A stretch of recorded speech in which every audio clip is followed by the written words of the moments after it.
First, we will beat those 3 eggs into a measuring cup. Be sure to save half an eggshell to measuring the water later on.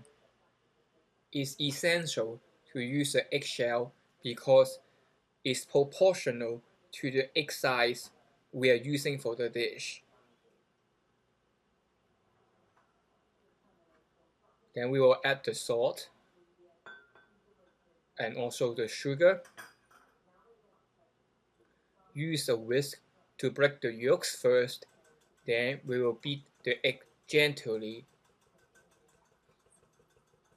so that all the yolks and the whites are mixed together.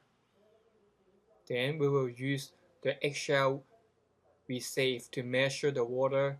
We want the ratio between water and the eggs is just a little bit more than 1 to 1.